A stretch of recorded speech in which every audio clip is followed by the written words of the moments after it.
Hi, Carmina. Well, we just came from the press briefing where they gave us a sneak peek of the results of the National Employability Report done by an Indian-based company called Aspiring Minds. And according to the study, they found that only 1 out of 3 Filipino graduates are actually employable.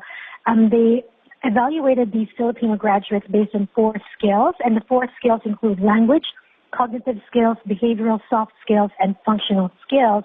Of the 4, they have not released the official numbers yet, but they're saying that the cognitive skills, they're seeing deficiency when it comes to cognitive skills. This includes some logic and reason, analytical thinking for Filipinos. And for some employers, they feel that deficiency in cognitive skills will mean difficulty in training an employee for a job. So that's the finding so far of this employability report.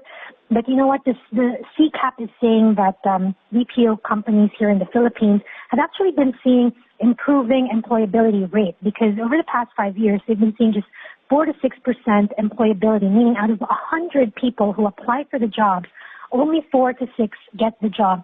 In fact, now over the past 2 to 3 years, they actually saw this go up to 8 to 10%. So now out of 100 who apply for the job, 8 to 10 people actually make the cut. So this is an improvement, and they're hoping that with this study, we will be able to target the interventions that we have to make them more employable, especially in the BPO industry, which, as we know, supports the economy of the Philippines, because that's where the dollar earners really make their buck. Carmina?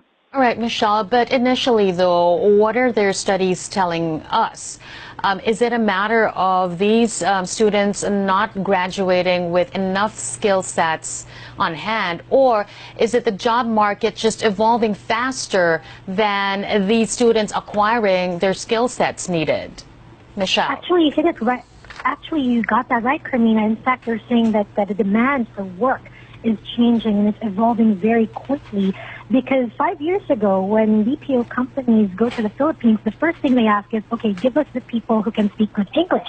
These days, when they come to the Philippines, the first question is, we need people who speak good English and who can do analytical work.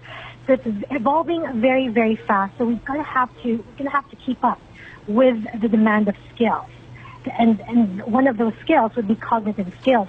It's very interesting, because we did ask Aspiring Minds, an India-based partner of CCAP, for this study, and they're saying, India has moved on. India is not just about the language anymore. India has moved on to the more analytical, logical type of work. Yeah, and Michelle, how were they able to move on?